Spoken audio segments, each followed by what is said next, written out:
عمرك وقفت مع نفسك كده وفكرت هو انا ليه كل ما اعمل غلط بقول هتوب بعدين؟ طب ايه يضمن ان في بعدين اصلا؟ ما يمكن اللحظه دي تكون اخر لحظه في حياتي.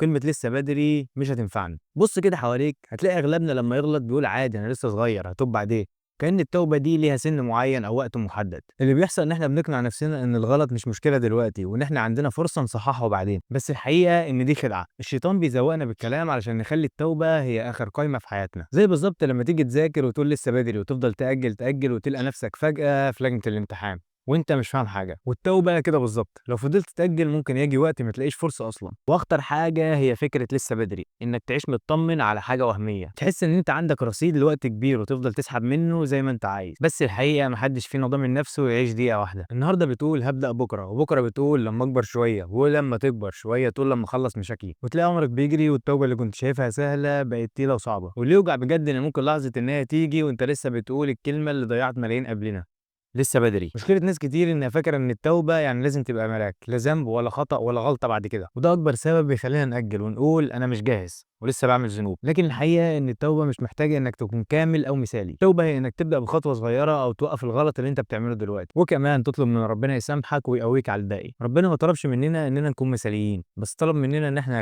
نرجع له حتى لو غلطنا 100 مرة وننتقل لنقطة تانية. الشيطان مش دايما بيجي يقول لك اعمل الغلط بشكل مباشر، ساعات بيجي يطمنك بطريقة خبيثة ويقول لك اعمل ده دلوقتي، انت كده كده هتتوب بعدين. ودي اخطر جمله بيضحك بيها علينا. وهو مش بيمنعك من التوبه، بالعكس هو بيخليها في بالك عشان يحسسك بالامان الكذاب، بس بيفضل يزقها لقدام وكل يوم بتتاجل وتلاقي نفسك عايش مطمن انك هتتوب، بس عمرك بيجري والغلط بيزيد والتوبه لسه محجوزه ببكره اللي عمره ما بيجي. زي اللي بيقول هبدا رجيم الاسبوع الجاي وكل اسبوع يقول نفس الكلام، بس الفرق هنا اللي بيضيع مش جسمك بس، دي اخرتك كلها. والمشكله مش بس انك بتاجل التوبه، المشكله انك كل ما تعمل غلط وتقول عادي قلبك بيتاثر من غير ما تحس. والنبي محمد صلى الله عليه وسلم قال ان العبد اذا اخطا خطيئه نكتت في قلبه نكته سوداء، فاذا هو نزع واستغفر وتاب صقل قلبه، وان عاد زيد فيها حتى تعلو قلبه. طب يعني ايه الكلام ده؟ يعني كل ذنب بتعمله كانه نقطه سوداء بتنزل على قلبك، ولو رجعت لربنا وتبت النقطه دي بتتمسح وقلبك بيرجع نظيف. لكن لو فضلت تاجل وتعمل نفس الغلط السواد ده بيزيد لحد ما يغطي قلبك كله، وساعتها لو سمعت كلمة حق مش هتحس بيها. زي شاشة الموبايل كده، لو وقع عليها شوية تراب بسيط عادي هتتنضف، لكن لو التراب ده فضل يتراكم الشاشة هتسود ومش هتعرف تشوف حاجة. التوبة بترجع لك قلبك نظيف ولامع، لكن الغلط من غير توبة بيقفل قلبك واحدة واحدة. وطبعا لو وصلت لحد هنا مش محتاج اقول لك انزل اعمل لايك واشتراك.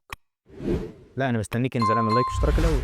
يلا ندخل بقى على الجانب الديني في الموضوع، بس استنى اروح البس الجلابيه واجي. اهلا بيكم ورجعنا لكم تاني. والدين علمنا ان التوبه مش بس حاجه عظيمه، ده باب مفتوح من ربنا لعباده. وربنا قال بسم الله الرحمن الرحيم قل يا عبادي الذين اسرفوا على انفسهم لا تقنطوا من رحمه الله ان الله يغفر الذنوب جميعا. والايه دي مش بس وعد، ده رساله امل ان مهما غلطت الباب مفتوح. المشكله مش في انك تغلط، المشكله في انك تفضل مأجل ومتكاسل. والنبي محمد صلى الله عليه وسلم قال ان الله يبسط يده بالليل ليتوب مسيء النهار، ويبسط يده بالنهار ليتوب مسيء الليل حتى تطلع الشمس من مغربها. يعني ربنا فتح لك الباب 24 ساعة من غير شروط ولا ورق ولا طابور ولا انتظار حتى. وخلينا اديك مثال يقرب الصورة اكتر. تخيل ان انت عندك باب مفتوح قدامك طول اليوم، ورا الباب ده فيه كنز، بس انت كل مرة بتأجل وبتقول انا هدخل بكرة اجيبه، وتفضل تأجل لحد ما الباب ده يتقفل فجأة. التوبة بقى هي الباب ده، هو مفتوح بس مش مضمون يفضل مفتوح للأبد. وكمان في حديث تاني النبي صلى الله عليه وسلم، انت اكيد بتسمعه في خطبة الجمعة كتير، التائب من الذنب كمن لا ذنب له. يعني لو تبت بصدق ربنا مش بس هيسامحك، ده كمان الذنب ده اكنه ما حصلش وكمان هيتحول لحسنات. تخيل كده ان حد عنده ملف اسود مليان غلطات وفجأة الملف ده كله يتمسح ويتبدل بصفحة بيضاء.